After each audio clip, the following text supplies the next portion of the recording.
evening. Of course. Welcome. Welcome to Sulk Stream. I'm the Incredible Sulk. Hope you guys are doing well. Sorry about that. We had some technical difficulties with Rumble, and that's just how it goes. That's how it goes. So, thanks for waiting if you waited, or if you went on, thanks for doing that too.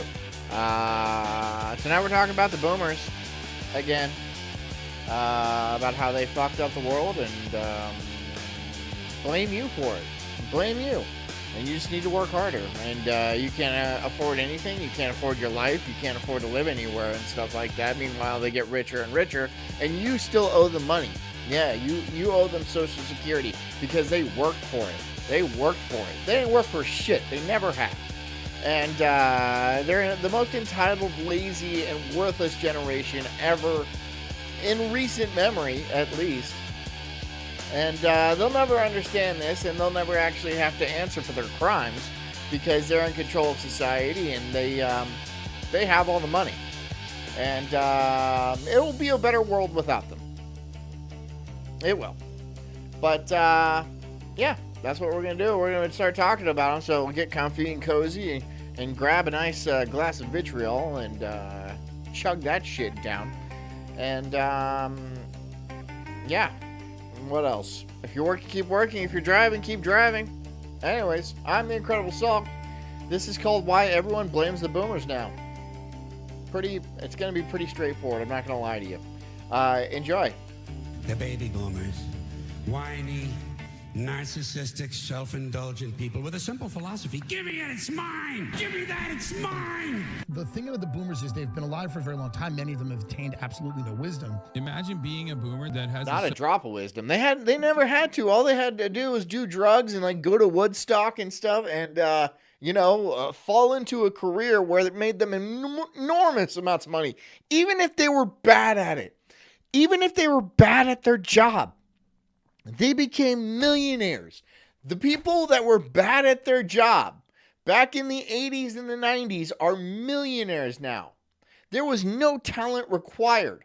All you had to do was be alive, right? You buy a house for pocket change, and then you just sit around paying $500 a month in a mortgage that you pay off, pretty soon. Oh my God, 14%. Shut the fuck up. Shut the fuck up. 14% on a $60,000 house is nothing. It's nothing. Okay? All you had to do was just sit around and wait for asset prices to rise because you essentially voted to make it illegal to build new houses, right? Constricting the amount that they could supply, and then more people needed houses. Everybody needs a house to live, and so bingo, you're a millionaire. For doing nothing! For doing nothing but screwing over the next generation. So good, you think somebody's going to retire by saving $100 a month? Oh my God. Boomers be like, you have it so much easier in today's world, just work harder. Gen Z's rent prices versus average income. Baby boomers need to recognize... Look at that. Look at that chart. This is 2018. This is when things were actually still reasonable by that standard. This is the boomers. Way back here, 1985. Way back here, when you can get an apartment for a day's wage, maybe half a day's wage would get you an apartment. That would be your rent. Guys, that the America that we inherited is not the one that they grew up in. And that graph shows you everything that you need to know. Gen Z's purchasing power is now 86% lower than baby boomers at the same age. The boomers... 86% lower. Now, are you 86% lazier? Are you 86% dumber?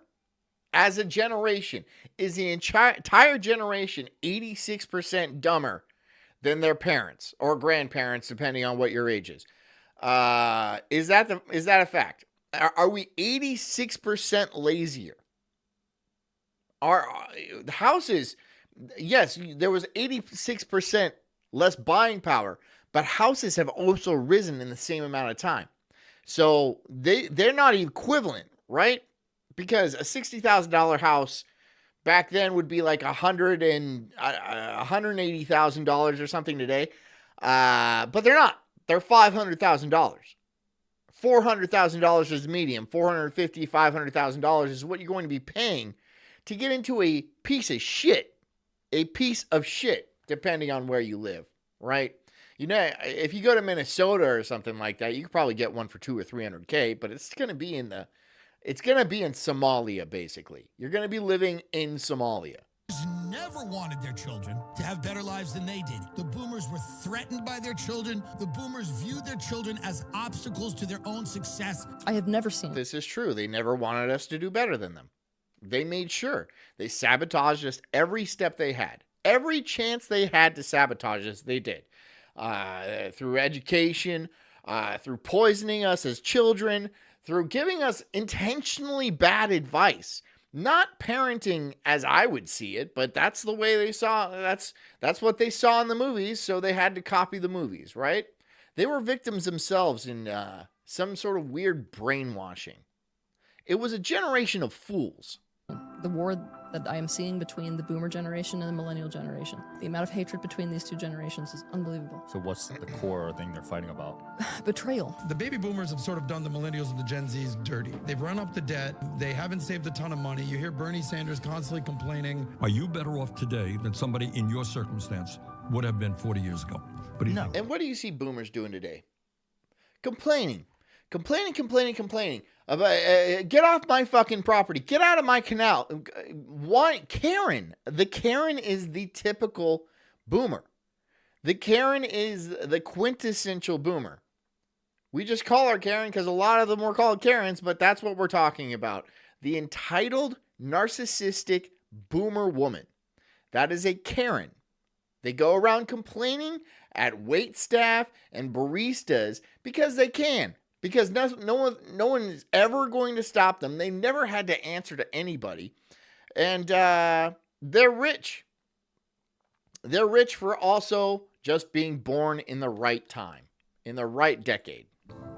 What if I told you there's a new pandemic sweeping this world? And Pop says I'm Generation X, so I'm good. There are boomers that come into this chat, and some of them are fine. There's other there's a lot of Gen Xers in this chat. But there's some boomers, there's a couple boomers, but they also agree with the entire sentiment, right?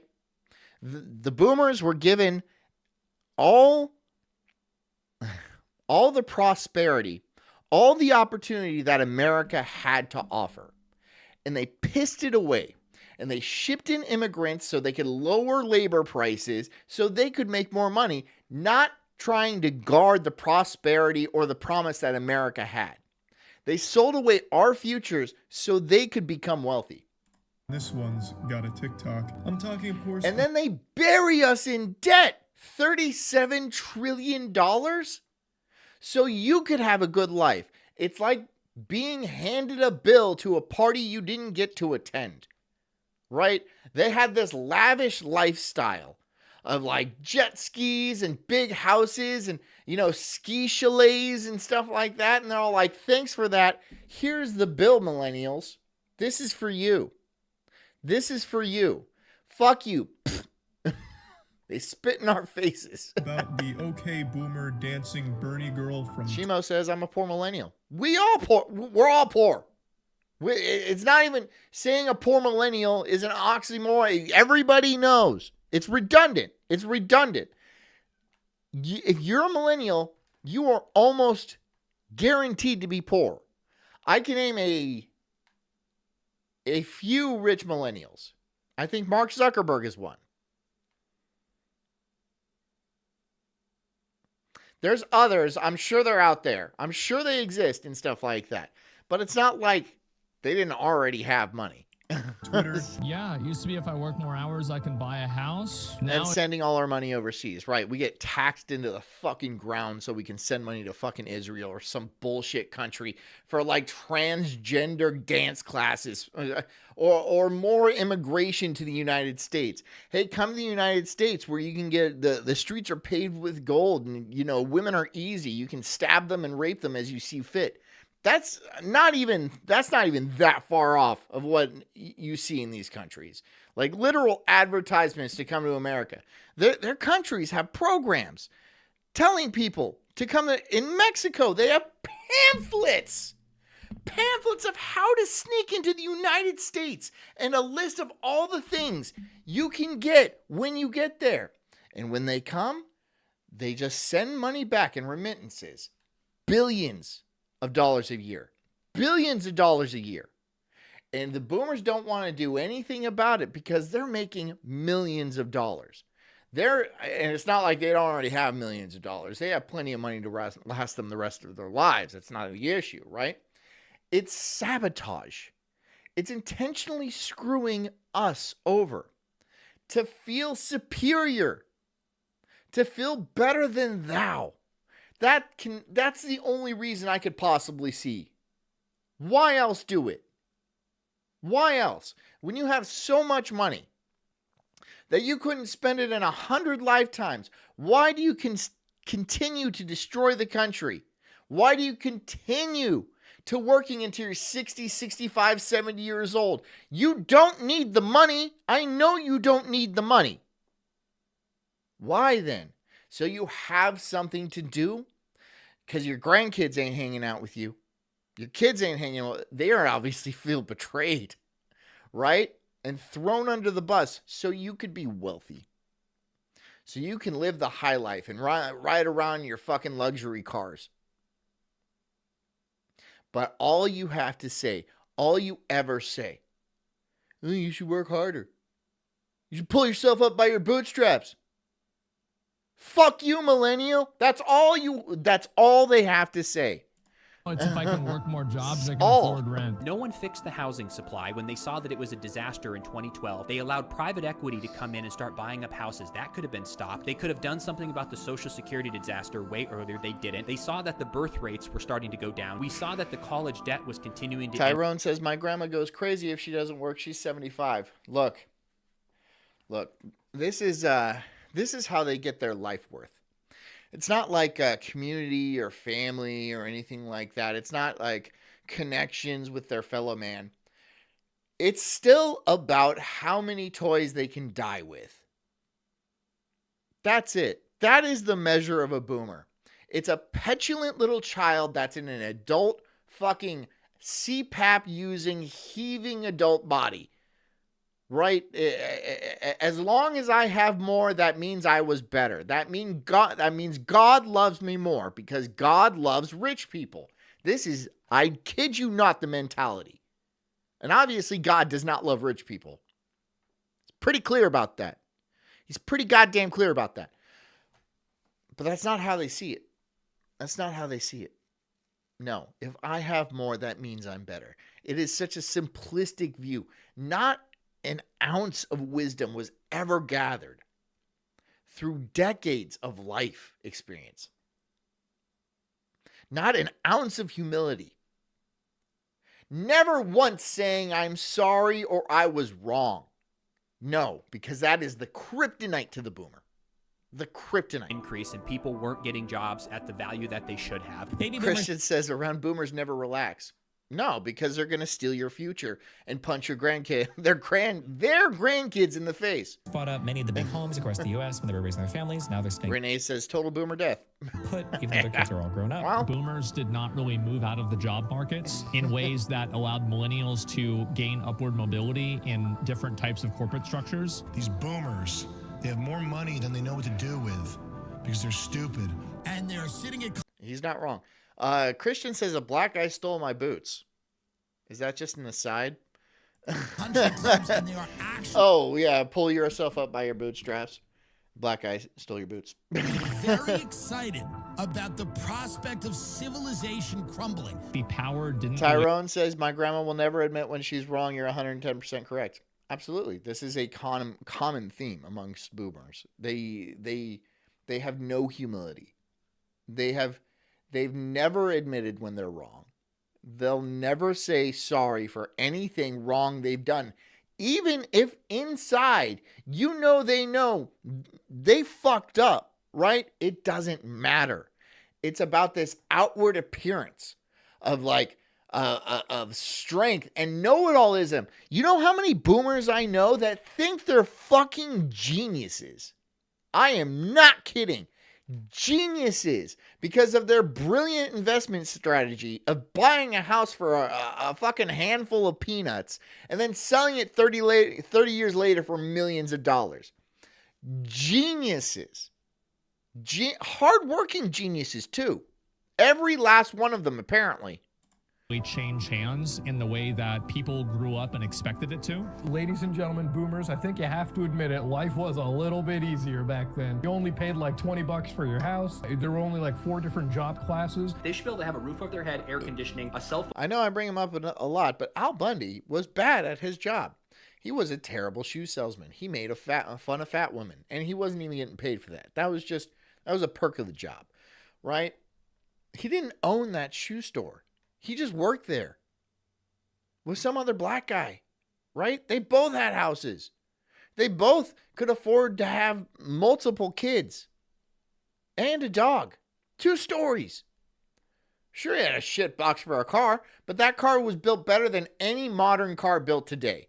Phone in their pocket and food in their belly. We're not asking for mansions and That's yachts. a 300,000 mile car right there. And he's all like, it sucks. I paid $17 for it. It'll last me until the 2020s. The median household income in Boo-hoo. Boo-hoo. Canadian was $21,000, and at a 13% interest rate, your monthly payment was just $550, which was incredibly doable with that income. Today, $550. The minimum wage in 1970 is equivalent to $126,000 a year today in buying power. It was roughly equivalent to $66 an hour. $126,000 a year. What is minimum wage now? It's not $126,000 a year. Anybody making that is doing okay for themselves. I'm not saying they're doing great, but they're doing okay. $415,000 with a 7% interest rate is putting our payment at $3,000. Most people making $85,000 cannot afford that. How did the richest generation in America $3,000. 6 times the price. in history leave behind a nation drowning in debt? The worst, dumbest, most narcissistic, the shallowest. Every sentence had like 9 cliches in it. They were all at Woodstock. They remembered when Kennedy was shot. It was the day the music died. They view life as this. I remember when fucking Charlie Kirk got shot. Is my life gonna get better now? No. They assumed they were born into such opulence. Even the poor ones, even the ones that are like, oh, I grew up on welfare and stuff like that. I'm so sorry that the welfare you got was able to sustain everything and you could afford a house and, oh, you fall into any job and you can have a nice, stable life. Gaining wealth was assumed. You assumed no matter what, you were going to become rich. And you were right. You were right. You always had more opportunity in front of you. And nowadays, people don't want to work because they know they're not going to be able to afford anything ever. Ever. What's the point of playing a rigged game against us? If you're on the other side, if you're on the beginning of the Ponzi scheme, you're like, yeah, there's a good reason for me to play this game. I'm going to be rich. I'm going to have 2 houses. I'm going to have a yacht I don't even fucking use. I'm going to have several cars. It's going to be a good life. I'll be able to retire early. I'll get a Social Security check from people that are working that can barely afford groceries. They have to pay me because of when I was born. When I was born is a better time than when they were born, therefore they owe me money. Can you believe the audacity of that? Pleasure thing that's designed for them. These people were given everything. Everything was handed to them. They were only about feeling good about themselves. And they took it all. Sex, drugs, and rock and roll. And they stayed loaded for 20 years and had a free ride. The Woodstock generation, we see them as this progressive, free-loving they were just selfish drug addicts. They just selfish drug addicts. They just went fuck in the mud. And then you drop acid and stuff like that. And be like, yo, we're changing stuff. Yeah, and stuff. And later on, they become the most corporatist, capitalistic generation in history because it benefited them. They didn't stay politically consistent ever. Not even like, even if they were still hippies at heart in appearance and stuff like that, they're like, we're rich now. We're going to screw over the little guy. While still maintaining this long-haired, be like, yo, man, fucking attitude.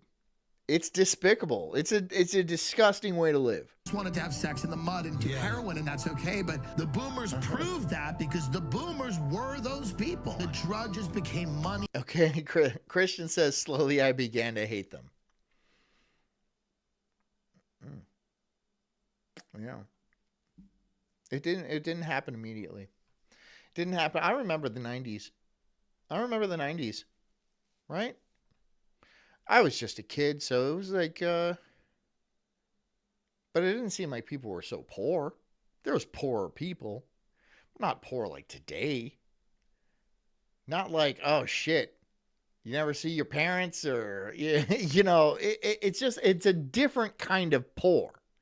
It is a completely different, there was money everywhere, especially in California. It was falling out of the sky. Any job you can get, and you would have been making really good money to afford a house and a car and a couple of kids, and it wasn't even a question. It wasn't even a question. You could just do that. It was assumed. That was what you did because it was easy to do. And status and all of that stuff. They were idiots, but above all, they were about themselves. I hated them then. I hate them now. They are the oldest people ever to run for president. Technically, Biden is silent generation, but he was, I don't know if this is the real Biden or, so I talked to you guys about this before. There's two Bidens. There's a Biden with the connected earlobes, and there's a Biden with the disconnected earlobes. I think this is the real one because he can barely talk, but the one with the disconnected earlobes it's a different guy. He can talk better. It's obviously a double. I mean, you don't disconnect your earlobes because it's not like a hairstyle. Breaking by only 4 years the record that they... Christian says at least 2. Yeah, at least 2. Yeah. They're at the age, there are no more age-related milestones to hit. The only good thing they produced was like the music of 1972. Other than that, horrible people. Horrible. Renee says, remember when he got really tall? Is there one where he got really tall? Yeah, I mean, they don't even try. I mean, like, and no one cares, right? It's not like when Biden was president, everyone's like hanging on every word and be like, wow, this guy is great. Or maybe there was, but those people are fucking retarded anyway. They were the You can trick them easily. So fuck those people. Chosen generation, born into the post-war boom, raised on prosperity. Despite says you don't have convertible earlobes. No, my earlobes are disconnected. All right. So if like some John comes on here and he's got connected earlobes, if they're like connected to his fucking head like that, that ain't me. That's not me. I imagine he'll keep his headphones on, but you know, if he does that and it's different, it's connected, that ain't me. That's a different guy. And crowned as the future. They marched for change. They embraced Forever Alone says Trump has a few doubles of 2, I'm sure. I imagine that's probably, that's what you need to do, right? But like typically you wouldn't have a double coming out and doing like speeches and stuff. It would just be somebody that like you saw. But like Biden was so senile that he couldn't like deliver reasonable speeches and stuff. So they had to replace him like that. Most of the time, it's just like a body double, right? I'm sure most or all presidents have them, but like most of the time, they don't have them deliver speeches because they sound different. And there is little things that make them look different, like the earlobes or like being like 3 or 4 inches taller. Or something like that. Love. They built the suburbs, and they never, ever let go. Today, they are the CEOs, the politicians, the landlords, the gatekeepers of wealth and power. And yet, one thing is sadly uniting people. Everybody forever says, oh yeah, I'm not saying anything in defense. I'm just saying all presidents do. Yeah. Yeah, I believe that. He blames the boomers. And this isn't just another one of those classic generational squabbles. It's unlike anything They Can't Starve You says, I hear John is real handsome in person. Am I not handsome now? Ever seen before. Okay. It's resentment at an entire generation that seems to embody the contradictions of modern life. Preaching hard work while reaping the rewards of Christian says you need to show us your ears before every stream now. Yeah. It's real John here. Real John. Could somebody actually like double me though? And like come up with the same crazy shit that I say? Like the rants and I mean, I would like to see somebody try, and actually Jess did a pretty good job. She did a pretty good job. And she was like, the boomers, and then women are terrible. And I was like, yeah, this she's making some good points. I'm not gonna lie. Demanding respect. She's making good points. To pass the torch. Women are terrible, and the boomers do suck. Claiming to have I'm listening. saved the world while leaving behind the bill. History has never seen it quite like this before. So far, this has been history. We will make a better world for our children. We will make a better world for our children. Fuck you, entitled brats. Kids. Not happening. Yeah, but this guy would be alone. She would not be there. No, she would be alone too. She'd have a fucking bolt in her nose.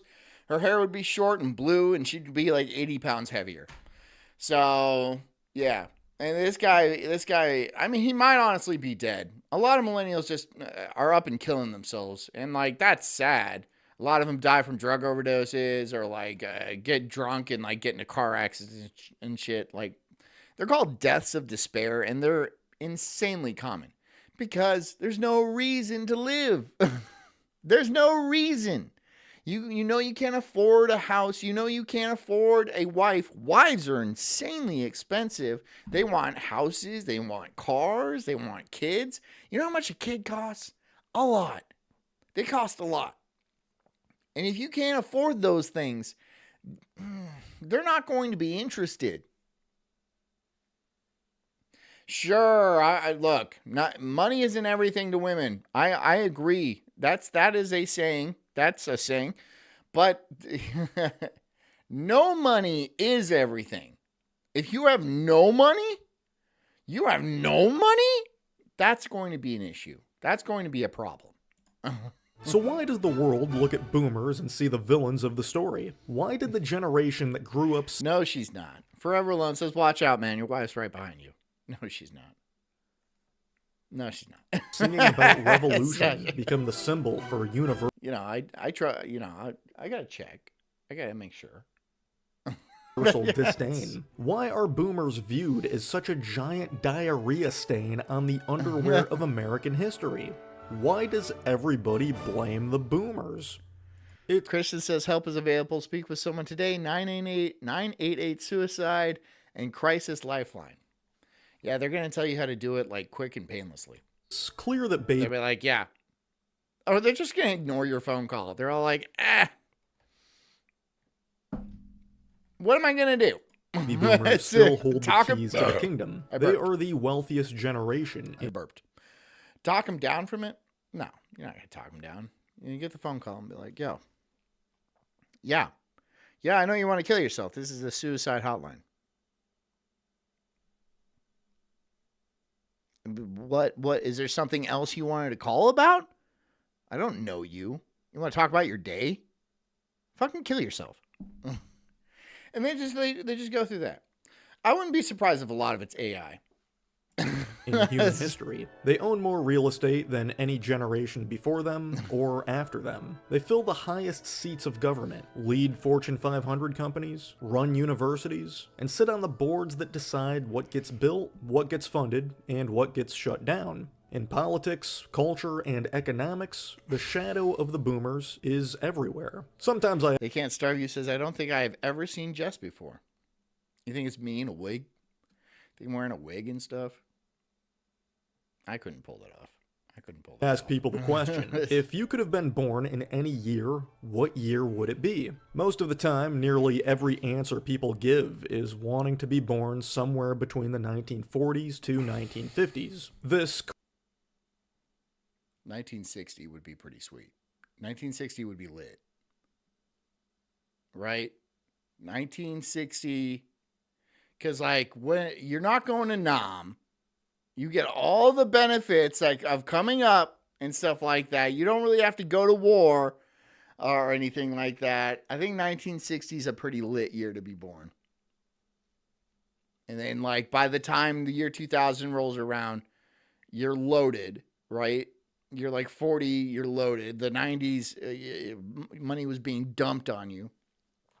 And that's when you have the first 01 financial crash, right? And then you have enough money to actually buy stocks after the crash. And so you get even more loaded. And then 2008 rolls around. And then that crash. And then you buy a bunch of houses. Then you're even more loaded, right? You're even more loaded. And yeah. Yep. I think that's probably a pretty good. Christian says 1930s. That's like the Great Depression, but I mean, if you're a kid, it's not that bad. coincidentally is when the boomers... Well, I mean, if like 1940 rolls around, you're 10. You're not going to World War II. were born. Between the years Yeah. 1946 to 1964, boomers rose during a time of unprecedented economic expansion. Wages climbed steadily, tuition was dirt cheap. Wages. So wages, not prices. The price of things didn't climb steadily. Wages. I know this is hard, like a hard concept to like understand, because during our lives, things have always gotten more expensive, and we've never been paid more. We always get paid roughly the same, maybe a little bit more over the last 20 years, but like a few dollars more, maybe, right? But things have gone up parabolically in price. You know, food is like 3 or 4 times as expensive. Rent is 6 or 8 times as expensive. And you're not making more money. During this time, things were the same price, if not a little bit cheaper, and you were making more money constantly. Can you imagine that world? That's a crazy thing to think about. You're doing the same job, and you're getting paid more every year to do the same job. Housing costs were low, unions were beneficial. And you can buy more stuff on top of that. That's crazy.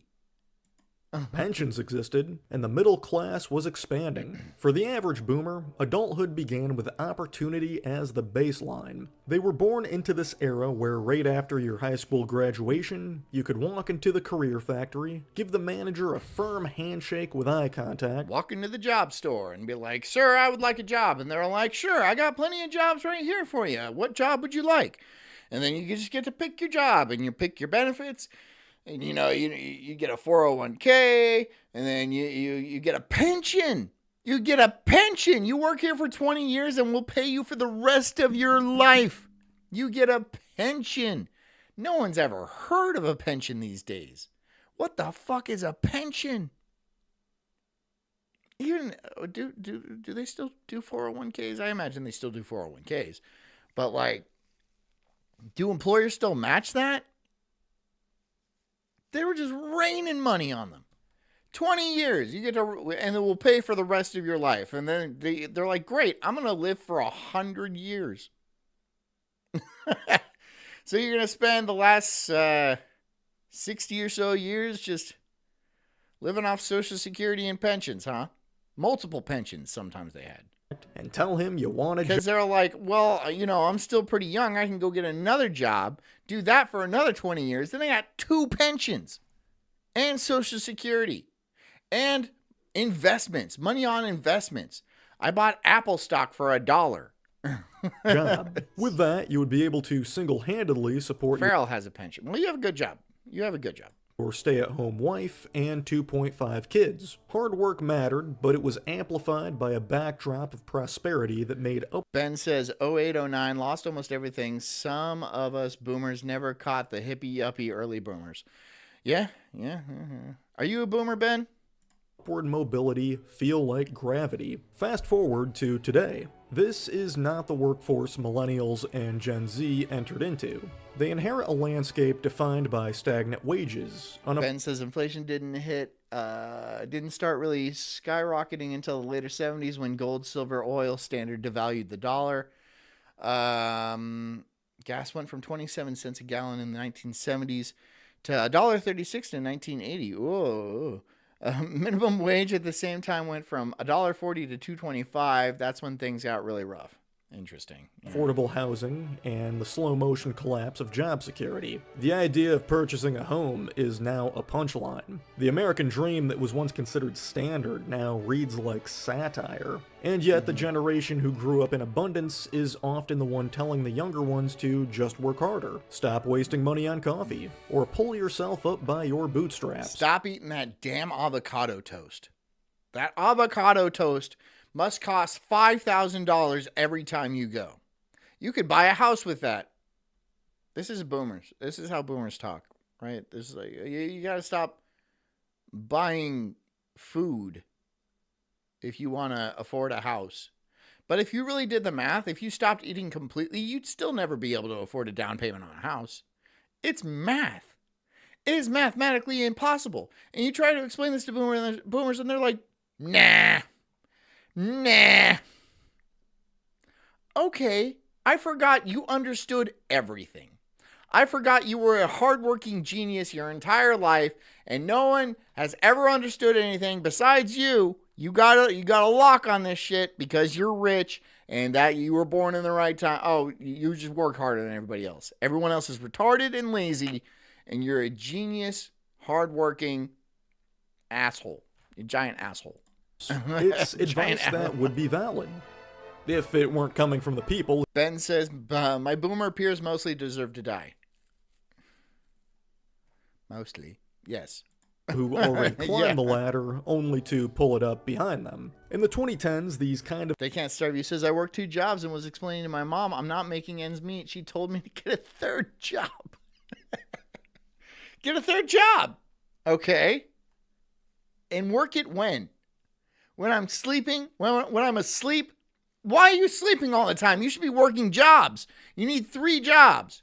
Okay, I'm already working 2 40-hour-a-week jobs, right? That's 80 hours a week. So, like, how many hours in the week are there? Am I supposed to, like, eat and sleep and, like, maintain my health to any reasonable degree? No.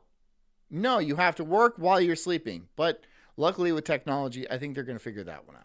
Of complaints from younger people were not seen as credible, as they would come from the younger people who had a greater victim complex. These were people who went to college for... Pooh says I had 4 jobs at one point. And you were working 40 hours a week in each of them? No. No, that's 120 hours a week. No. 80? 40? 80? 160 hours a week. I don't think so. Lucrative majors with no career potential. These were people who... Ben says sleep is unproductive. Take speed. No, you can't do that because even meth heads need to sleep. It's not like you don't need to sleep anymore, ever. You just don't sleep for like a few days, and then you have to sleep for an entire day. You need to sleep for like 2 or 3 days after that. You still need the regular amount of sleep. It's just you don't need it right then. So... you still need to sleep. Who wasted all their money on temporary experiences. These were people who blamed... Yeah, forever alone. I'm not a math guy. I don't do math. I don't know what kind of guy I am. I don't know what skill set I have. Anyone besides themselves for what their lives were becoming. Ranting? These were people Complaining? who blamed the boomer. I don't give a shit. The 2020s saw a stark shift. Gen Z was becoming countercultural to this unsustainable mentality. A lot of Gen Z went to college to study STEM. They worked multiple jobs, and they had aspirations. STEM, right? People go to a 4-year to like study engineering or coding or something, computer sciences and shit. And then they come out and they're all like, yeah, great. Now you have $160,000 in debt and AI is taking your job. Yeah, AI can do your job 1,000,000 times better. There's no reason for you You can get a job delivering Uber Eats for like a few years before that's taken too. But yeah, you still need to pay those debts off. It's a debt. You need to pay that off. Aspirations of building their futures and starting their families. Christian says, you're the wild card, John. Wild card. Just to face a brutal job market and to get I'll take priced that. I'll take wild card. out of homes. They followed the advice the boomers preached for years, and it led nowhere. Gen Z felt cheated by the boomers. Gen Z felt the boomers stole their futures from them. Be born in 1949. Farrell says engineering is an oversaturated market now. Yeah, that's absolutely true. Remember when there was like a bunch of law schools opening up and like everyone went to go get a law degree? And like a lot of people went and got law. Oh, I'm going to be a lawyer. I'm going to pass the bar and stuff like that. And they did. They got their law degree and they passed the bar and they were officially lawyers. But that doesn't matter because no one was hiring lawyers. Nobody was hiring lawyers. Nobody. And so they have a law degree. They can't get a job as a lawyer, as a paralegal, as a fucking person who types. I don't know. And they're just like, well, fuck. Yeah, you need to make sure there's a job after that. You can't just become a lawyer and assume that you're going to be able to get a job as a lawyer. Because a lot of people don't. A lot of people don't. The same goes for engineers. Engineering is it's a great job if you can actually get the job as an engineer. A lot of engineering is done by AI now. A lot of very good engineering is being done by AI. They're making rocket engines and bridges and like and bioweapons and stuff like that. All kinds of very incredible engineering is being done by computers. So you don't need to sit there and do the math and like draw things on a board and stuff like that. No, it just gets rattled out by ChatGPT. Don't have to fight in a war. Be 20 years old in time. Engineering is a broad term. I understand that. Yeah, but like I'm talking about any engineering. You know, structural, electronic, bioengineering. For the summer of '69. Pick up some ridiculous 11 out of 10 who's hitchhiking to Woodstock in my Plymouth Roadrunner I bought after working a summer job for a month. She's immediately into me because she's from a small town and Farrell says a majority of lawyers do not make money for the first 5 years. How long does it take to become a lawyer? I don't know. Do you need it a 4-year or is it like a 6-year program? So if you decide out of high school you're going to be a lawyer, you're not pulling in a paycheck for 11 years? So you already need to be rich. You already need to have very wealthy parents or you know, bought a bunch of Bitcoin to actually even get into the field. Or your parents are already lawyers, in which case, yeah. I'm the only man in her life who's not... 8 years. 8 years. So it's an 8-year program, and so 5 years on top of that, you're fucking 13 years without getting paid. So you're 30.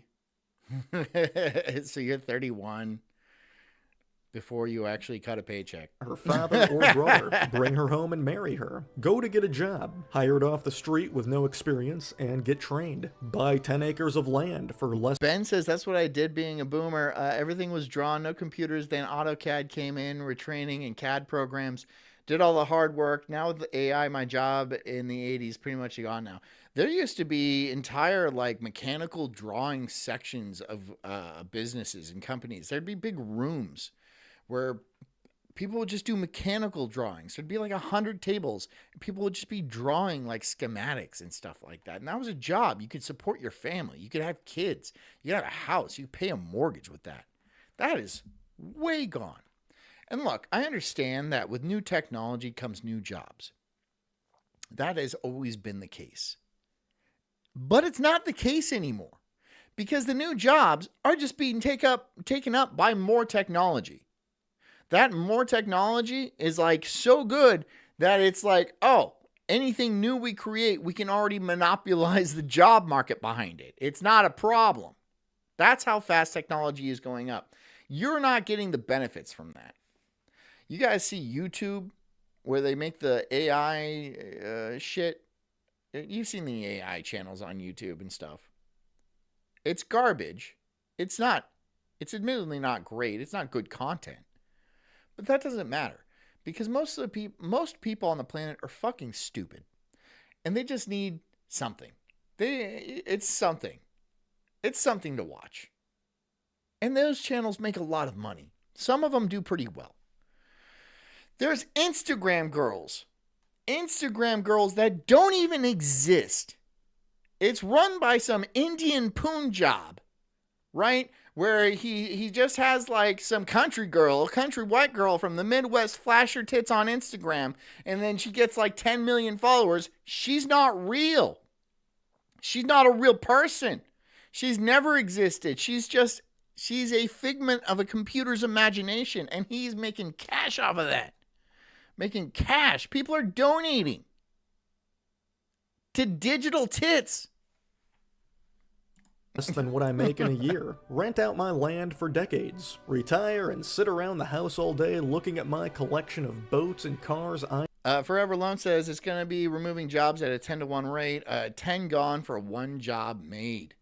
So, but even that 1 job made, I'm sure it's largely oversight.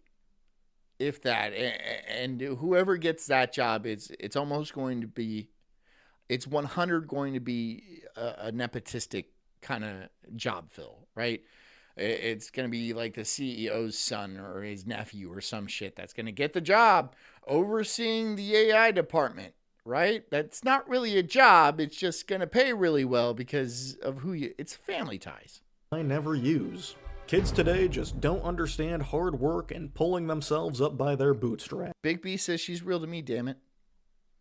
I bet I'm real to you too. Still disconnected earlobes. I'm here. I am real. I'm real. I got all the fingers and stuff. I got complaints. I have things. What can I prove to you I'm real? I have a bell. Does that prove I'm real? I got pictures. I don't know. I don't know how I can prove I'm real. Fingers? Is that doing it? I don't know. I don't know how to prove I'm real. Ear hasn't changed. Just got to check in on that every once in a while. Apps. It's about the symbolism of watching an entire generation aggressively hold on to power. It's Forever Alone says, finally a way to sell tits on the internet, even if they aren't mine. You can do that. You can do that, right? You can do that. Just mock up some tits on Grok or ChatGPT, Sora, something like that. Then sell them on the internet. You can do that. That's not hard. Do it. Do that. Sell tits on the internet. Why not? It's free. You can do it. You'll probably make a shitload of money. A lot of people are very alone out there. Watching politicians who are your name is Forever Alone. Decades past retirement age still shape the laws that will affect people not yet old enough to vote. It's watching wealth concentrate. Big B says, wait, where's Real John? You're not it. He's dead, man. Now it's just me, his husk. This is John's husk. Doing his show and stuff like that. Yeah, this is his body, but he's dead inside. Right? Here I am, just a puppet. Into the hands of those. I'm just an AI puppet, right? My Neobot came, right? And it just skinned my body, and it's wearing a John suit now. And it's doing a pretty good job. Benefited from a system when it worked, even as the system itself crumbles for everyone else. These are not personal attacks against individuals the younger generations know in real life. When younger generations look at boomers, they don't see their parents or grandparents. They see gatekeepers. They see landlords. They see the people cashing pension checks while telling them to get a third job. They see the keepers of a golden age that will never come again. Get a third job. Who was it? Which one of you was it? I forget. I can't remember. Get a third job. I'm going to cash my pension checks and live off of Social Security. And you'll never get Social Security. Ever. Ever, ever. But you might still be paying for it when you're my age. So, You might. I think the system's going to collapse a long time before that, and you'll probably be dead. So, but that's the goal of the boomers, right? They don't want you to be wealthier than them. They don't want you to have more things than them. They don't want you to have a better life than them. They don't want you to live longer than them. They may say they do, but really, deep down, they don't. We can tell by their actions that they don't give a shit if we have long, prosperous lives. They keep shipping in Indians and like Somalians to different cities, and people are getting stabbed to death on the bus, and they're all like, well, at least I'm rich. At least I don't have to deal with these people. I live in a gigantic compound that's gated off, and I have a camera at the front gate that makes sure no Somalians get in. So bring them on in, right? That way I get cheaper housekeepers. I get cheaper labor to make even more money off. Poisoning the society that made them wealthy. Destroying the world that they were supposed to protect for their kids. And beneath all of it, they feel the sting of betrayal. The knowledge that one generation feasted at a table of prosperity and then slammed the door before anyone else could sit down. So what can we do? What should we be doing with all our money in the modern era? When I was a teenager, I took this financial literacy course led by Dave Ramsey. I Can't Starve You says, I respect it. Send him a link and I will give you a $5. Give me the $5. Give me the $5. I'm the one over here in the John Corpse. And it was very I mean, I'm really John. Check the earlobes. Checks out, right? I'm not like sewn together in the back. I don't have stitches up my back with a robot inside of me. Insightful. Well, very insightful for a teenager. Dave Ramsey is the archetype for... Pop CSE says, the goal is to have your last check and give it to the pallbearers and it bounces. Right? This is a very common thing with the boomers. They're all like, it's my money. I'm going to spend every last dime of it. I'm going to spend all of it so my kids can pull themselves up by their bootstraps. How common is this? Jackie Chan was like, I'm not giving my kids any money. And they're fucking poor as shit. And it's all like, well, I made it. Why can't you? Because you lived in a different time. Obviously. Right? Warren Buffett doesn't give his family any money. His granddaughter is a nanny for a family that's nowhere near as rich as hers. She lives in a fucking box. They think they're doing the right thing. Because they're fucking idiots. They're fucking morons. They're all like, well, when we all die, you guys are going to inherit everything. How is that possible when you're spending it all? When you piss it all away? A lot of your wealth is tied up in the housing market. So when everybody dies, no one's going to want to buy these houses. One, because they're all 5,000 square fucking feet. And millennials can't afford to even maintain a house that big. No one is going to want these houses. They're going to go dilapidated. They're going to be condemned. They don't give a shit about you. They never have. I mean, maybe one day back in the past, they thought they did, but if they really did, they would protect your future. They would make sure you grew up in a society where you had opportunity at least as good as they did. At least as good as they did. They would make sure you lived in a somewhat semi-homogeneous society where it was safe to walk down the street at night. Like they did. But no, it wasn't about you. It wasn't about their children or their children's children. It was exclusively about them. It was about having sex, drugs, and rock and roll in their early 20s, making an absolute mint in their 40s, 30s, 40s, and 50s, and then screwing everybody over every decade beyond that, which is like now they're in the 60s, 70 years old and stuff like that. Now they're sitting on top of a gigantic hill in a mansion like fucking vampires. Living like vampires in an empty, dusty mansion where their kids don't visit and their grandkids don't visit, and it's just them. And it's enormous, and they have opulent statues and beautiful paintings and stuff like that no one will ever see. And it's their stuff. That's what's important to them, is their stuff. Far more important than their family, than their lineage, than anything else. in this world is their physical belongings, their stuff. As long as they have a good life, that's all that matters. Never, ever, ever sacrificing anything to help somebody else out. It's always been for themselves. Or boomer economic hypocrisy. He preaches the gospel of fiscal discipline like a televangelist of spreadsheets. Christian said propaganda did this to the boomers. And he used a letter.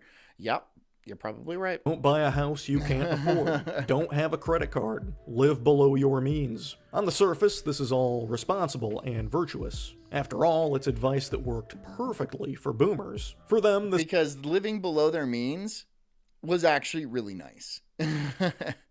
They were able to afford houses and like go out to dinners and stuff like that regularly. Go out to eat 5 times a week. No sweat off their back. Right? Have parties, go on 2 vacations a year, have multiple cars. They'd still be living beneath their means, right? And so when they tell you to do this, just do it like I did. Live beneath your means. I didn't buy that second yacht. You know how hard that hurt? I'm sure it was terrible, Dad. This was a practical playbook. Houses were affordable. I feel so bad for you. Now I'm going to go sleep in my car if that's okay with you. Wages were rising. Sleep! How dare you? You have Social Security to pay for. Pensions existed, and compound interest was on your side. Follow Dave's advice. It's being born a slave. It's being born a slave, right? I mean, like, slavery is outlawed, right? In like 1862. But like, debt slavery is still a thing. And they're like, well, you got yourself into debt. No, you got us into debt. You put us in $30 trillion worth of debt. So now to even make ends meet, we have to Klarna fucking Taco Bell to be able to eat. To be able to eat, we need to have a buy now, pay later scheme so we don't go hungry tonight. That's why. Because I have to spend all my money fucking paying for your Social Securities and all the shit you bought decades ago. Do you not understand? No, because they don't want to understand. They never want to feel bad about anything. They want to feel good always. And this is why they're such fuck-ups. When you never accept any responsibility for your wrongdoings, that means you will never, ever fix yourself. And you will never fix the problems in your life. And they've never done that. They've never had an issue. They might talk big about how they were so poor growing up. You weren't. You were not. You don't know what poor means. Sure, you didn't have a lot of physical money, but $1 paid for 2 weeks of groceries. You have no idea. Spending $2,000 a month on fucking grocery bills. And they're just like, work harder. Pull yourself up by your bootstraps. What bootstraps? You have taken my boots. Like fucking Christian says. They're gone. The boots that you had nice leather boots, right? And I have imaginary I have napkins. I drew laces on. I can't pull myself up by that. They're not even real. They're just napkins, right? I put Publix bags on my feet because they get wet. In 1985, and congratulations. You are living the dream. They can't start. He says, work 3 jobs, John. I refuse. I'm not going to put myself into this bullshit. Look, I understand. Fine. I'm destined to be a certain financial class. I accept this. Okay? I am not going to fucking work my way up. Blah, blah, blah. It's a caste system. It is meant and designed to be inescapable. So what is the point of trying? They want you to try. They really do. They want you to grind. They want you to work. They want you to put that time in and you're going to be rich like me one day, laughing their asses off. when they go home, because it's not true. Every hour you put into that, making that dream come true where you're actually going to be financially stable, they get richer off of you. It's a trick. You are a slave. Dream. Try the same playbook today. You follow the rules. You scrape together a down payment while working 2 jobs. Max out a 401k. Bud Bridges says, I ate fish and squirrels and duck because that was all my parents could do. Never starve, though. That doesn't sound too bad. Fish and duck? That doesn't sound that bad. Squirrel? I'm not saying I wouldn't eat squirrel. If you like really made it like smell good and like look good, yeah, I'd eat the squirrel. Eat ramen for dinner and still can't buy a house. I've never eaten squirrel, but I'm not saying I wouldn't. Because prices have doubled, rents are insane, student loan debt is crushing, and interest rates are spiking. You are pursuing a dream that does not exist. You've been hustled by a system designed— Boom! You're pursuing a dream that doesn't exist. They know this. It is a donkey, and you have like a stick with a carrot on it, right? That's not a carrot. That's a piece of shit painted orange. It's not. They have all the carrots. They got plenty of carrots. They're not going to dangle one in front of you. That's just a piece of shit, right? And it's kind of far away. And you don't even notice because you're so fucking hungry that it smells like shit. And they're all like, keep working. You might get that piece of shit one day. They can't starve you. Says, here, John, it's basically worthless anyway. You've earned it. That's the story of my life. to make your sacrifice irrelevant. Dave Ramsey is repackaging a boomer-era cheat code and selling it as universal morality. It's like telling someone to build a snowman in the Sahara and then blaming them when it melts. Squirrel tastes like chicken? Really? I might have to try me some squirrel. Financial landscape has changed. Squirrels around here are pretty fat, dude. They look like they're good living. And it's like, this is like a pretty rural area, so I'm not worried about them. Because, like, if you get a squirrel in a city, like, that's not a good squirrel. That's a city squirrel. They're eating trash and shit. They're all gross. But, like, the squirrels around here, I think, would probably be okay. Changed, but the advice hasn't, and it's a reflection of this worldview that says, if you fail, it's your fault. If I succeed, it's proof of my wisdom. The moralistic Pop says, just fry. Everything's good fried. He's right. Everything is good fried.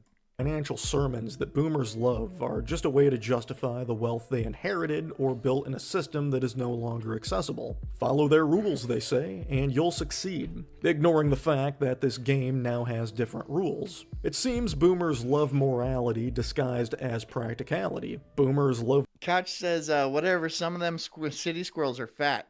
Yeah, but you're not supposed to eat them. They're bad for you. They're filled with like microplastics and oil and shit like that. Don't eat city critters. Don't eat city critters. Don't.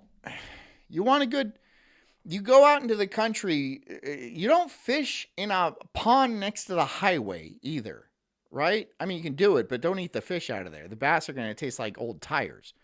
You want to go somewhere like pristine where it's not, all fucked up. Bud Birches says, I have some money I earned at my job. Thank you for sharing your money. Of nostalgia masquerading— Get more jobs, though. You need at least 2 more jobs. You should get more jobs. That should be $15. As wisdom. I'm just saying. Boomers love preaching the gospel of sacrifice while hoarding the rewards of a system they've rigged. Did something— Jess says, go hard, grill up a New York City rat. I don't even know if I have a grill big enough for that. Those things are— have you seen some of those rats, dude? That's not a rat. They're coming up in that city. The rats are coming up. I saw a rat eat another rat. A smaller rat. That was still a big ass rat. The smaller rat being eaten was still a big ass rat. Bigger than these 2 fists together. A big ass rat. It was a big rat. They psychologically make them this way? The baby boomers were a generation born into a world completely transformed by technology. Their parents were strong people shaped by hard times. These were strong— They Can't Starve. He says, I'm cutting to my grandfather's will for 100K and my grandmother's for 500K. I love them, so I want them to live a long time. Yeah, but if they live a long time, that 600K is not going to be worth all that much. So talk to them and be like, look, Mima, Papa, we need to find a happy medium. There needs to be a reasonable medium, okay? People who created great times. The greatest... You know, if all I can get is a taco with all that money, by the time you die, it's like, generation had endured depression and war, and when peace returned, they were eager to embrace the gadgets and conveniences of modern life. Technology in the average residential home revolutionized. For the first time in history, technology became a way of raising children. Yeah, they actually, the boomers grew up in a time, it was a very interesting technological time because they were growing up in a time where technology actually made new jobs, right? And like Bill Gates wouldn't have been a computer magnate if he hadn't been born at the certain time where computers were actually becoming more functional and usable, right? If he was born later, he wouldn't have done that. Yeah, and he probably wouldn't be as rich as he is now. But Bill Gates was rich when he was born, don't get me wrong, but like he wouldn't be as rich as he is now had he been born a decade or two later. And they got all that. There was always new innovations that they can profit from. But now there's plenty of new innovations, but they're coming so fast that they're also being taken over by the boomers, but also other computers owned by the boomers. Television set So these boomers are becoming hyper wealthy. This elite class, this geriatric plutocracy that we live in. The new babysitter, a geriocracy, surrogate parent that spoke in jingles, sitcom laughs, and news anchors' voices. It filled the silence that once might have been conversation. The automobile was a mobile cocoon where kids spent hours strapped into the back, isolated from the adults in front. Suburban appliances like washing machines, microwaves, and vacuum cleaners promised the parents efficiency and also freed them from the slow rituals of family life. Boomers were raised in households where much of the emotional labor of parenting was outsourced to machines. This was not intentionally malicious. Okay.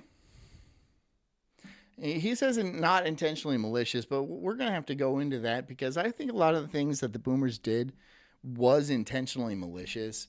Just not what you would think as intentionally malicious. I think it was just more self-centered, but I can also, I could believe that being hyper self-centered is kind of malicious. This was just a subtle way that majorly shaped their life. Especially as a parent. If you're a parent and you're constantly thinking about how to make your life better, and being like, if my life gets better, then my kid's life automatically gets better. That's not at all how it works. Not just because a parent's life gets better, that doesn't automatically translate to your kid's life getting better. A lot of people, especially very rich kids and stuff like that, they have anxiety, they have depression. I've known a lot of them. They have like a lot of very serious issues growing up because they're oftentimes left completely alone. They're often isolated. It's very hard for them to socialize. And they're brought to places where there aren't other kids. Yeah. So making your life better as an adult doesn't always make your kid's life better. You have to focus on what makes their lives better. If that means moving into a smaller house, into a more close-knit neighborhood, then so be it, right? But no, they just wanted more house. They wanted faster cars. They wanted more opulence, more luxury, more privacy and stuff like that. And then little Jimmy, he can fucking sit up in his room and play with his video games and his toys and stuff like that. But that doesn't make for a good childhood.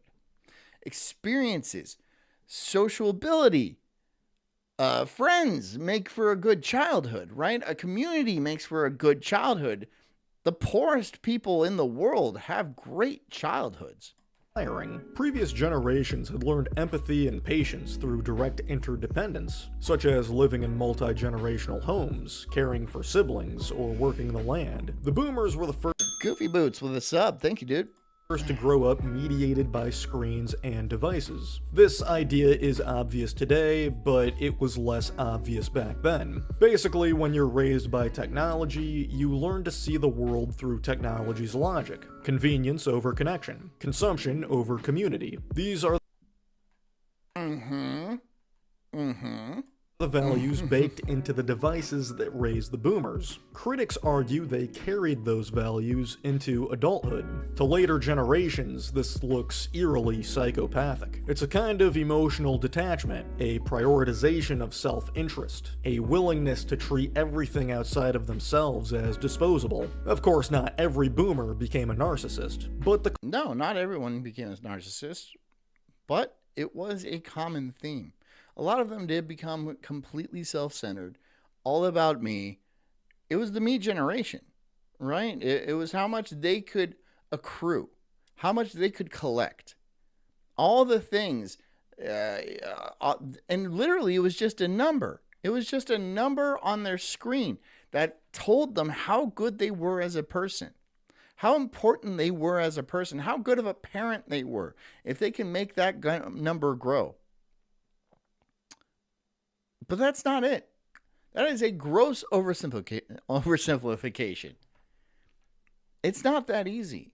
If it was, honestly, that would be nice.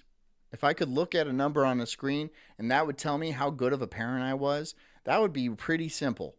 I could be like, wow, my number's low. I should probably figure out a way to get that up. But no, that's not at all how it works. Being a parent is very complicated. It's very nuanced. There's a lot of intricacies that you have to deal with, right? You have to be tactful. You have to think. You have to be thoughtful. The culture of their upbringing set the stage for a society where empathy took a backseat to efficiency, where success was measured only in accumulation of wealth and toys. Give me it, it's mine! Give me that, it's mine! They grew up both empowered and scarred by their relationship to technology. When younger generations... And it's so funny that, remember back in the day when they would be like, careful on the internet. There's a lot of crazies out there on the internet. You don't want to... be careful about that internet and stuff like that. And then these days, they think they're like dating Mariah Carey, that's a Nigerian, and they're like giving millions of dollars to them and stuff like that. And you can't convince them that they're getting scammed because they're boomers. They've never been wrong before in their lives. It's impossible. They're getting scammed on the internet while at the same time, they told you, be careful on the internet growing up. Well, guess what? We are careful, and we're not idiots, and we can tell the difference between what is real and what is not real. AI has become very difficult for people to tell whether it's real or not. And the boomers are absolute victims to this. Victims. They have no idea if something is real or not. It happens a lot. My parents are boomers. It happens a lot. I have to tell them that's not real. And you have to convince them too, because a lot of times they'll get angry, right? Because they feel stupid. They don't want to feel stupid. They'll get angry. So eventually you just stop telling them. They're like, yeah, okay, yeah, that's real. You can't do anything about it. Bud Bridges says, I'm old. I've worked construction at least 40 hours a week for 35 years. I have bought and own 4 houses while raising 2 kids with a stay-at-home wife. It is possible if you want. If you want what? What do you mean? You've been working for 40 years. 35 years. 35 years. So that means you were working in 1990.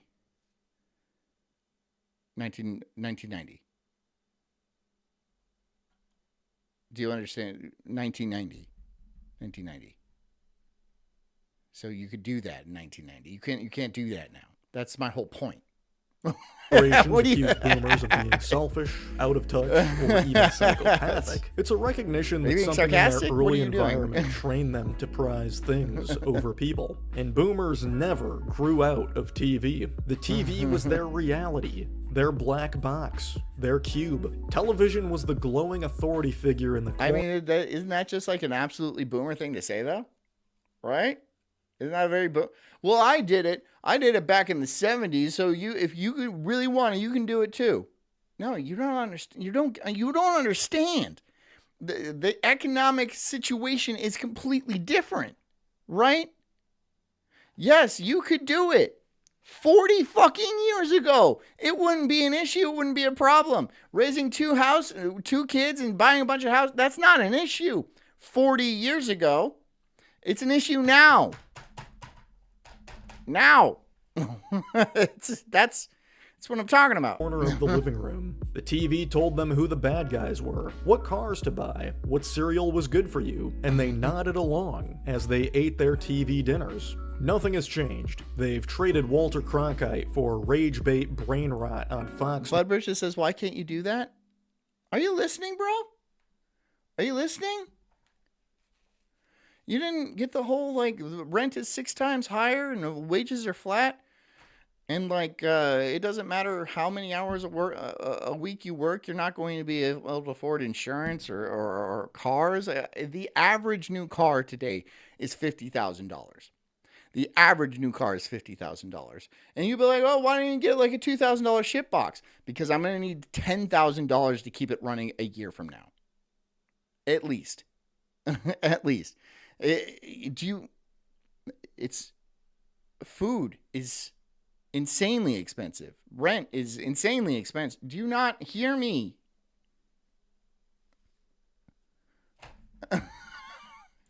News and CNN. They've traded Saturday morning cartoons for minion memes on Facebook. They never had to extensively train the muscle of skepticism. They take everything literally because why wouldn't you? Hog Dog says this was a $90,000 house when I graduated in 1996. And how much is it now? $400,000, $500,000? Because I know this house was like 80 then. When the box in the corner of your childhood home gave you a story, you believed it. They were trained to consume images, not to interrogate them. They were taught early, don't question the images, don't question the narrative. And they never snapped out of it. They're addicted to being spoon-fed a worldview. The irony is that they are the first... Big B Trucker says, my taxes alone on my mortgage just went up another $100 a month. Yeah, that's property taxes, and if you live in Florida, you understand what home insurance is. And if you have a mortgage, you have to have home insurance. And they could just say what they want, right? They're just like, okay, you're going to pay this, and if not, you're going to lose your house because the mortgage company requires you to have full insurance. So, and then you have taxes on top of that. So, yeah. Wants to call you gullible. Oh, but you're not getting paid the same. You're getting paid the same you were 10 years ago, at least. You're not getting paid more to keep up with the rising cost of inflation and food prices and rent and insurance and all that stuff. Not to mention tuition if you ever want to go to college. Which I don't think you should. I think only idiots go to college these days because it's a fucking scam. It's how they brainwash you. This is what happened to an entire generation of women, right? An entire generation of women. Burned. Gone. Got all fat. They put fucking things in their nose and shit. Gone. Slut walks and shit like that. It's tragic. It's a tragedy. The whole point to this show right now is that it was far easier to do it 40 fucking years ago.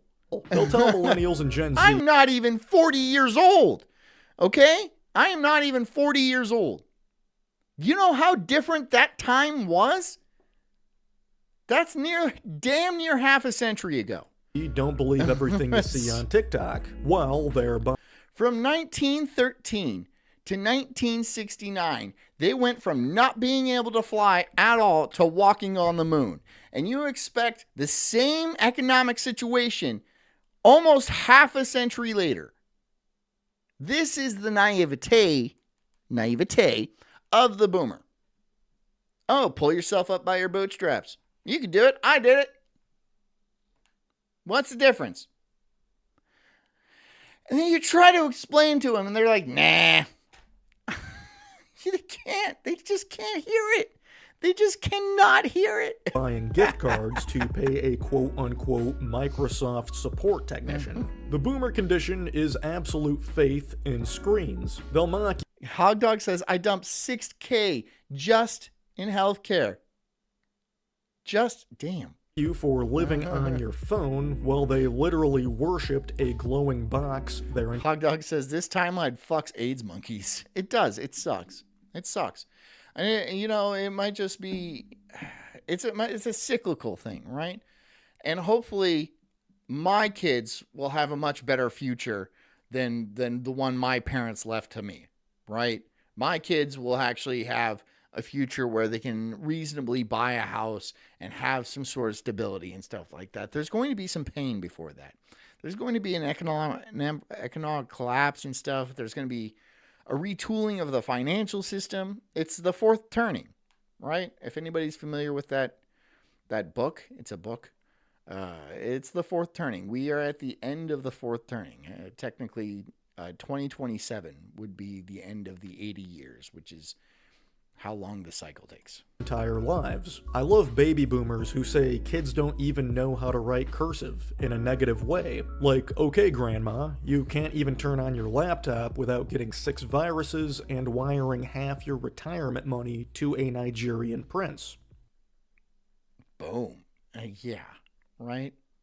Who gives a shit about cursive? I hate these boomer memes. They're like, oh, you want to confuse a millennial and it's a fucking stick shift. I learned to drive on a stick shift. You know, I understand how a fucking stick shift works, right? I can read cursive. Can you unpack a zip file? Do you know what an MP3 is? That's an old thing, right? An MP3 is pretty old. But like, do you know how to do basic shit on a computer? The things we all work on? No, you don't. No, you don't. All right, so maybe get off your fucking high horse. In 1970, John Lennon released his first studio album after the breakup of the Beatles. A song near the end of the album had these lyrics. The boomers, they're fucking just laying around. I don't believe in magic. They do. They just fucking lay around. They work for maybe 2 hours a fucking day. Some of them. I don't believe in I Ching. I don't believe in Bible. And they refuse to fucking retire. They refuse to retire.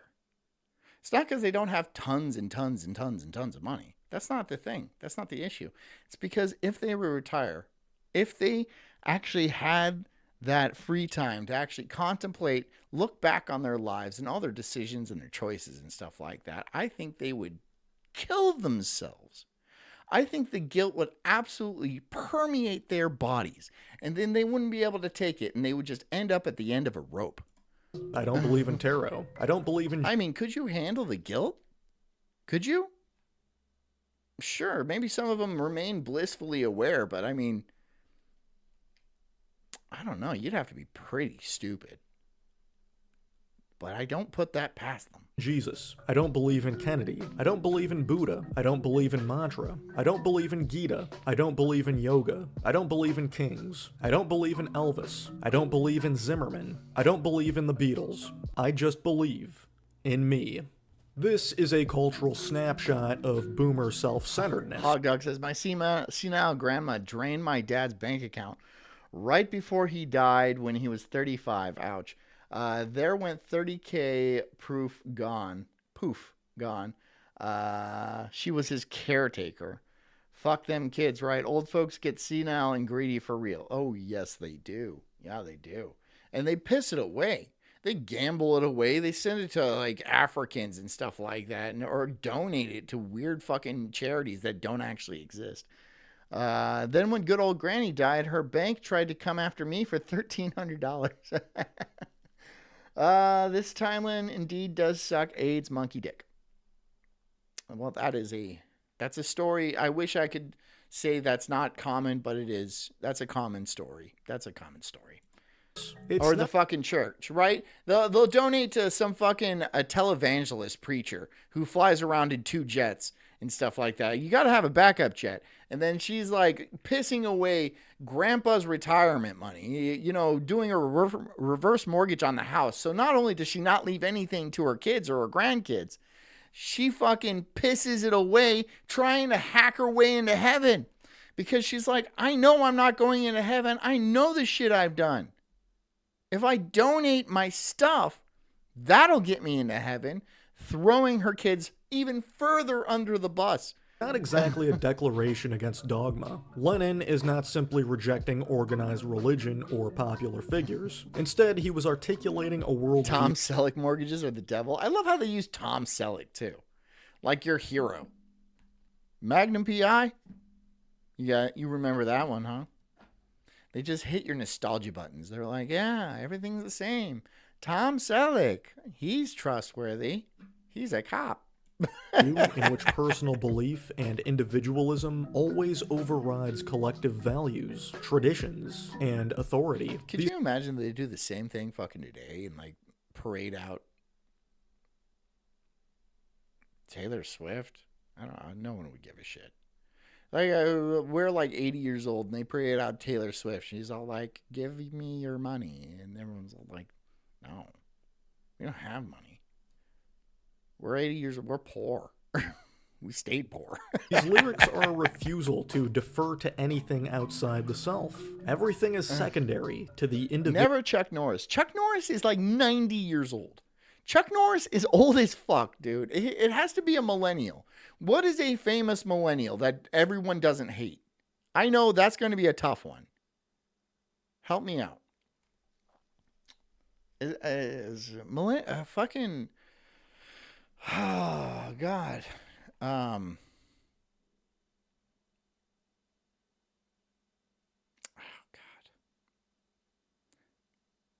God. I'm trying to think. Just let me think.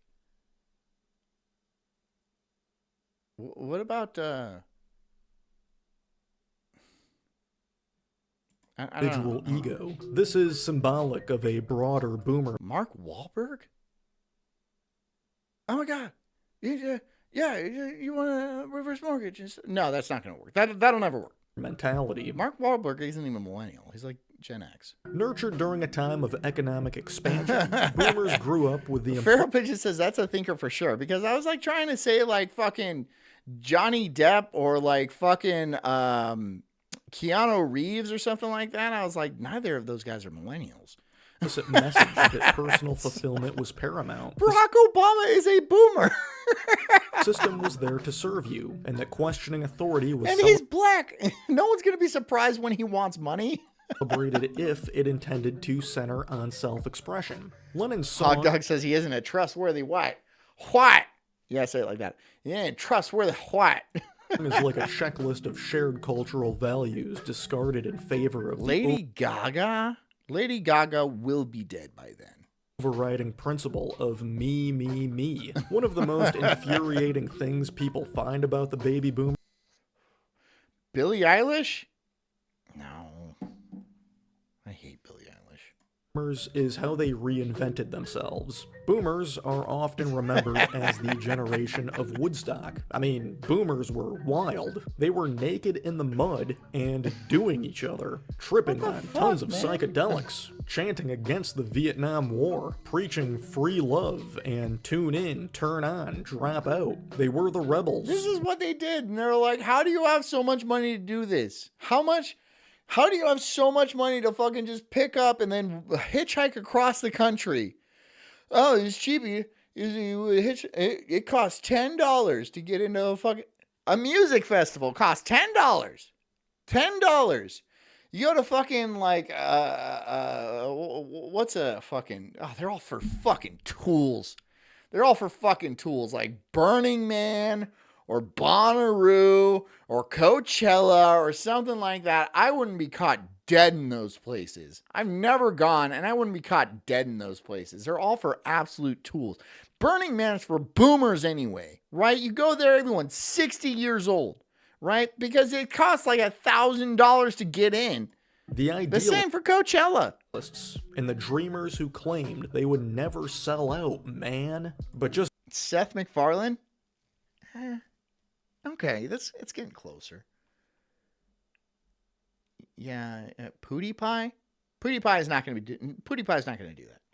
If PewDiePie came out and was all like, "Look, I'll say the word on the bridge," I'd be like, "Okay." Say the word, do the gamer moment. Despite says, since you mentioned Obama, I think you'd enjoy this. Feels on brand. Okay, you donated, so I'll do it. And I'll watch the whole fucking thing, okay? Since you complain on Daywave. Okay, class. Complain on Daywave. Today we will be looking at the proudest moment in American history, the Apollo 11 moon landing. Here Obama is a boomer. He is not Gen X. Obama is a boomer. Okay? He is a boomer. Look that shit up. Here we can see Neil Armstrong taking that historic first step and becoming the first man to walk on the moon. Yes, Timmy? Who shot that? What? Who shot that footage? What do you mean? Well, if Neil Armstrong was the first man on the moon, then who's holding the camera? That's one small step for man, one giant leap for mankind. Well, Who's out there with the camera? No, I know what you're asking. I'm just... Very fine-grained as you get close to it. It's almost like a powder. Could have been like a tripod, or... No, it's not. Tranquility Base, Then who put the tripod out there? A little robot? Maybe? A little robot? They had little robots back then. They'd deploy a little robot with a camera on it and drive it out there. I can see that. James Vanderbeek? James Vanderbeek is also Gen X. He has cancer. Okay. I don't care. I don't care that James Vanderbeek has cancer. I know that sounds cold. I don't care, though. I really don't care. Hey, Mr. Teacherson, what can I do for you? Mr. Teacherson, nice. Shimo says we never went to the moon. I'm not saying we did or we didn't. Maybe. Maybe we did. Maybe we didn't. Who shot the moon landing? Neil Armstrong. No, he was in it. I mean, who's holding the camera? Wait a minute, I know this. It was... I have no idea. Yeah. What? I know. Hang on a second. He's taking this one to the top. The mayor, huh? Whoa. Hey, Mr. Mayor. Who shot the moon? Are these all supposed to be boomers? Because, like, I remember going to high school. The boomers in the high school were fucking, like... Maybe it's different today, but like when I went to high school, the boomers there were fucking retarded. I swear to God, like they were idiots, dude. Like, and they always thought they were geniuses too. But so I just thought that was the thing about boomers. They thought they were geniuses. They all still do. They all still think they're geniuses. But they were like legit fucking glue sniffing retards. Buzz Aldrin. No, he was in the ship. I don't know. Alien? Okay, Hog Dog says, I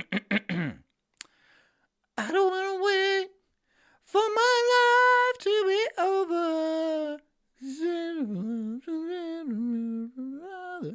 The moon landing is a big lie. Those are the lyrics, yeah. Wait, hold on one second. Hey, Thought. A Thought says the moon's a lie. The moon itself, not the landing. The moon itself is a lie. That's there's a lot to unpack there. Thank you for calling the military. I won't stop. I'll sing it again if you want me to. I'll sing it again. Sorry.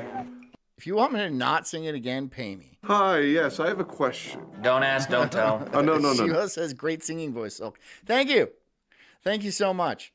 I don't want to wait for my life to be over. South of the moon landing is real. I don't want to wait for the 9/11 was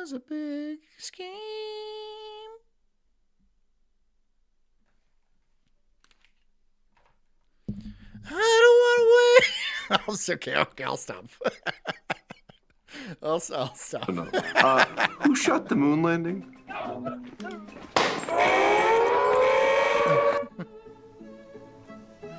Despite says singing on par with your impressions.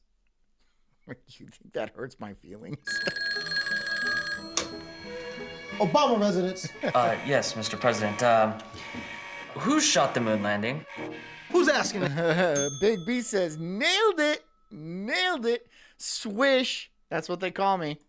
Some kid from PS 139. Hold on. PS 139 is the school that Hey Arnold went to. I think. Hey Arnold. You guys remember it. Who did shoot the moon landing? Oh, there was a camera on the leg of the moon lander. And why'd you bomb that school? That's why they call me Obama. Okay. Okay. This show sometimes. Okay. That was terrible. That was awful, but I enjoyed it. Just a few decades later, many of those same unhinged rebels became the suburban homeowners scolding their kids about... It could have been 118. I have no idea. Responsibility. Could have been PS 118. I don't know. I just thought that was a weird name for a school, but then years later I realized that it was actually public school number blah, blah, blah. So they didn't even bother naming it. I guess that's a thing in New York. They have so many public schools. They just call it PS this number. Same boomers eating entire sheets of LSD became the That's politicians. some lazy ass shit. Well, what are you going to name it? Martin Luther King Jr. High? That's going to ruin the school. Voting for harsher drug laws. The same boomers getting laid in public became the cultural gatekeepers, moralizing about... And what did Martin Luther King Jr. do anyway? He was loud in public and then he got shot. How is that different from a normal black person? Why is that something to be respected? Abstinence and family values. Was this just gaining maturity with age, or was this something more? That shift from radical counterculture to strict authority is one of the loudest forms of hypocrisy we've ever seen. Younger generations look at boomers and see a group that... The mud was so slick from all the poo. You think they're pooing in that? Probably. They're all on acid, so I don't know. Indulged in every form of liberation, then slam the brakes once they'd had... Oh, They Can't Starve You said he could read. Was he a doctor, though, or is he like Dr. Dre? Their fun. Again, they dropped acid, but then supported the war on drugs. He was a CIA plant, like Obama. Obama is definitely a CIA plant. 100%. Yeah, I bet Martin Luther, MLK was too, but Obama definitely was. They pushed sexual freedom, but then wagged their fingers. Ew, boomer come everywhere. Ew. Those were our kinfolk. Those were also millennials. Actually, during this time, you'd have to be born in like the 70s, so they'd be like Gen Xers. At promiscuity. They sang protest songs against the establishment, only to become the establishment. People resent the way that boomer idealism got discarded when it was no longer convenient. They see boomers as sellouts. Now, full disclaimer, this is not a... Thought says, I thought MLK was a reverend type of doctor. Yeah, you don't get a PhD in... Wait, do you? Do you get like a PhD in like demonology or something? Can you do that? Because like the Vatican has like exorcists and stuff, and they have colleges, and there's like priests that are like astronomers, not astrologers, astronomers. So can you? I know you can get a PhD in theology, but that's not the same as like being a reverend. But you can also be a reverend and have a PhD. I'm pretty sure that's allowed. political analysis. I do not care who you voted for, and I'm not asking who you voted for. I'm not claiming to align with any of these controversial arguments I'm going to present. I'm simply pointing out how each side of the American political spectrum views the dynamic of this boomer generation. They're all fucking, look, politics are all run by boomers anyway. The Republican Party, the Democratic Party, there's two for some reason, and they're both completely run by boomers. So fuck them. Fuck them both. They both don't have our interests at heart, right? They're both going to benefit the boomers in some way, and therefore Israel in some way. So what's the point of getting involved at all? And I know, like, oh, it's voting. It's votes. You need to get out and vote. Get out and vote. It doesn't matter. The boomers are going to way overwhelm all the voting anyway, because that's what they've always done. They vote themselves into being rich. And like, they have to die. That's the only way of getting it changed. On the political left, resentment toward boomers stems... Hot Dog says hippie hoes be whoring. Damn right, dude. I bet the sniz back then was on point. From the neoliberal... And on acid. And... turn of the late 20th century. The generation... You guys gotta vote harder, guys. Everyone, you just gotta vote harder. You're not voting hard enough. No, I'm not voting at all. No. It's a rigged game anyway. Fuck it. Marched for civil rights and railed against the corporate state. Women vote. Men use guns. Became, in many ways, the architects of free market globalization. Bill Clinton and countless other boomer leaders advanced policies of deregulation and privatization. Policies that critics argue widened economic inequality. Fucking boomers. Boomers everywhere. This guy, I don't know how he's still alive. All of these people need to go, dude. They all need to go. And eroded the social safety nets their own parents had relied on. Boomers had benefited from cheap tuition. At least he was getting head, dude. Right?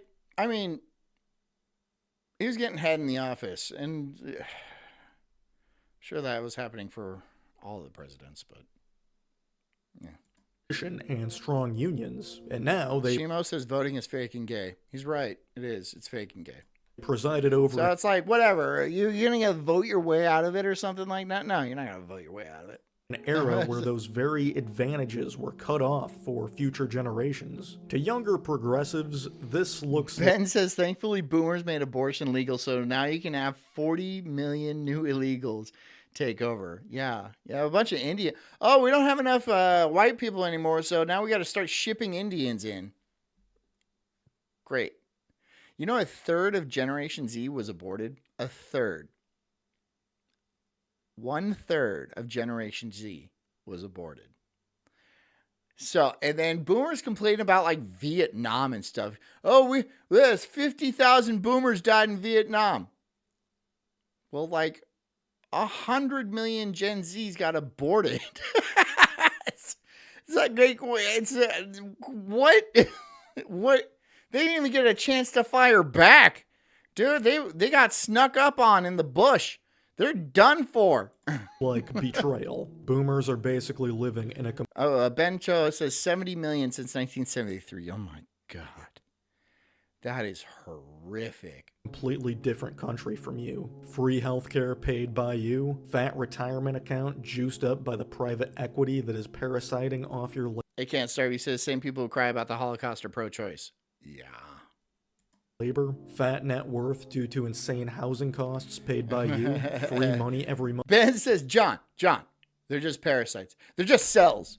They're just cells. They're not people. Okay. Murderer. I call them murderers. They don't like that.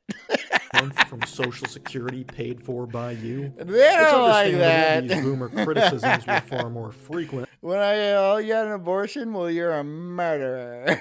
They don't like that. Among liberals exposing economic inequalities. But over the last few years... Murderer. The boomer criticism... No, it wasn't even. It was just cells. Not even. He's not real. Criticisms have been much louder among the conservatives. Complains about illegal immigrants ruining America, yet continues hiring them. Complains about everything being made in China, yet continues blindly consuming and blindly supporting free trade. Quick Thought says, but then I get angry sometimes, and I'm like, fuck it. It's all people I don't like anyway, and don't want to want them reproducing. Sure. No, that's fine. If somebody kills somebody I don't like, I can still call them a murderer. I'd be like, you killed that guy, which I fucking hated, but you're still a murderer. That's fine. Trade and calls any attempt at imposing tariffs. If you kill somebody I don't like, you're still a murderer. It doesn't matter if I like them or not. That's, I wish it was I wish it was like that. Like anybody I don't like, it's open season on their asses. You kill that person, it is not considered murder by anybody, including the courts. But it doesn't work like that. I don't have that power. That would be like Death Note, right? I'd be like, I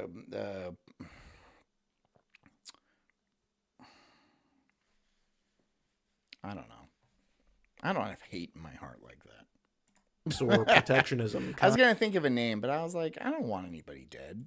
Communism. Expects his kids and grandkids. Not specifically. I mean, I want types of people dead. To just magically have Christian values when his... See, I'm a good guy. I'm a good person at heart. I don't want a specific individual dead, but like certain types of people, yeah. Generation is the one that removed God from the schools. Expects his kids and grandkids to just magically have discipline, even though he never disciplined them. Complains about homeless people, yet owns 8... Ben says Grok will defend Margaret Sanger and says even though... about 80% of abortions are black, Sanger at Planned Parenthood eugenics is not as bad as Hitler. Yeah, no, Sanger definitely talked about plucking the undesirables from the population. No, she was a eugenicist. And I'm not saying that's like, whatever, it is what it is, right? Whether that's bad or good or whatever, wherever you stand. She definitely was.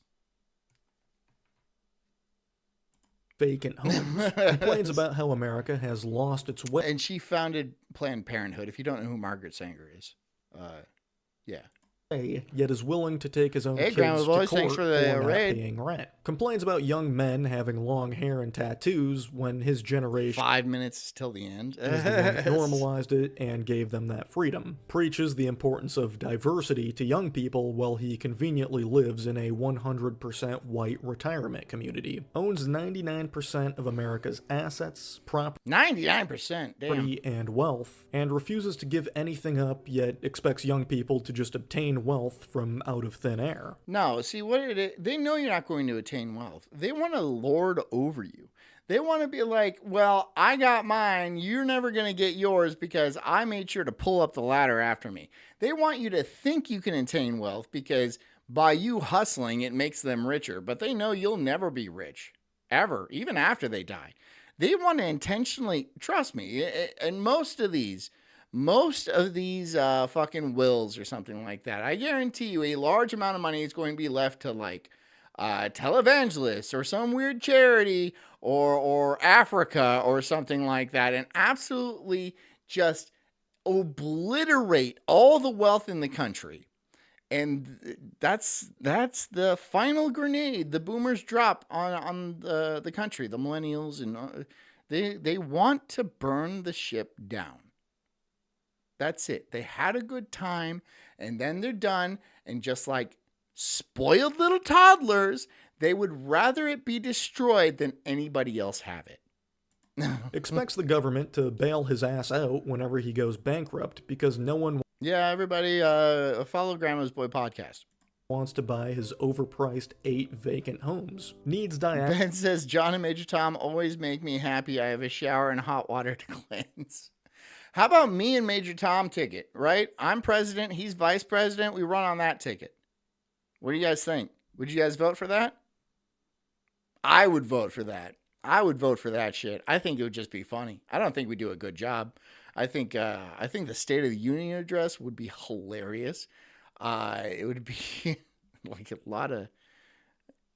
lot of words would be Analysis, pills, insulin, Viagra, and blood It would be transfusion. wild, dude. It would be wild. I don't Yes, even know. every week. I haven't started planning it out. Maybe I'll talk to him and be like, "Yo, we gotta run. Yo, you and me for whatever fucking years next." I don't know. To survive. Then says young people are too dependent on technology. Says young people have no skills when he doesn't even know how to do basic tasks like open a PDF file, slide a credit card, or plug a printer into a wall. Thinks stock. Have you seen that prank where like these people go around pranking boomers? They make the pay sound that Apple makes, and it goes, "Ding! Thanks for that $100. You just gave me $100," and they're like, "Wah!" Not knowing at all how like a phone works or how like payments get transferred or anything like that, and they absolutely lose their shit, dude. It's pretty funny. There's also another one where a guy's like, "Is this you?" It's an AI picture of him, and he like has tits, and it's like, he's like, "That's me." "Oh, that's not me. That's not me. That's not me." It's pretty funny. It's very easy to mess with these people. Life for most Americans, says government pro. Big B says, "No, Tom has to be president. You can be vice." Well, then no. I'm gonna delete this. I'm gonna delete this comment. How do I delete that? Hold on. I'm going to delete that comment. Delete this message. Yes. Okay, good. Programs don't work while collecting a social. I don't want that out there. I don't want, no, because if I run, it's going to be me that's president, okay? I'm going to be getting my dick sucked in the Oval Office. Not you guys. Not Major Tom. Me. Moi. Anyways, while I'm busy doing that, I hope you guys have a fantastic evening. And, oh, look, Feral Pigeon, another 5. Thank you. I will vote for you, but I want to be press secretary. Sold. Feral Pigeon is press secretary. No one else gets that job. Thanks for coming, guys. I hope you guys have a fantastic night, and stay strong, and don't let the boomers get you. Don't let them get you. They're after you. They're after your Lucky Charms. It'll be better when they're gone. Anyways, guys, I'll see you tomorrow night. What's today? Yeah, I'll see you tomorrow night right here on Rumble. Until then, I hope you guys be awesome, be fantastic, be good cult members. And until I see you again, get a good night's sleep, drink lots of water, and take care of yourselves because I care about you too. I'll see you guys tomorrow. Love you. Good night.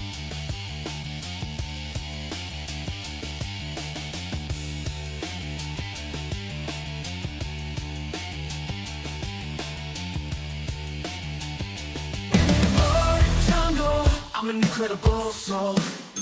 Thanks, Farrell. No, a lot of censorship. No censorship. You got it. No censorship. Burning through these trees, questioning the world, unraveling conspiracies. Talking about Bigfoot, but yes, monster too. Government lies, they're feeding me their goo. I'm diving deep into this rabbit hole, uncovering the truth, setting fire to their control.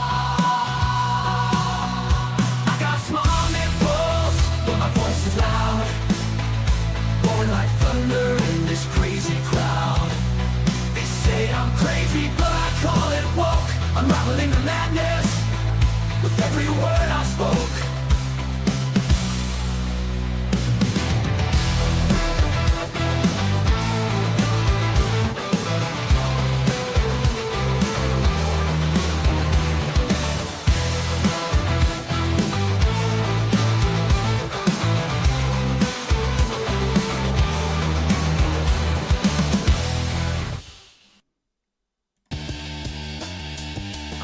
I didn't know who to raid because Mersh isn't live, so I picked this guy, and he's going to tell you how to pick the right pipe. Good, have fun.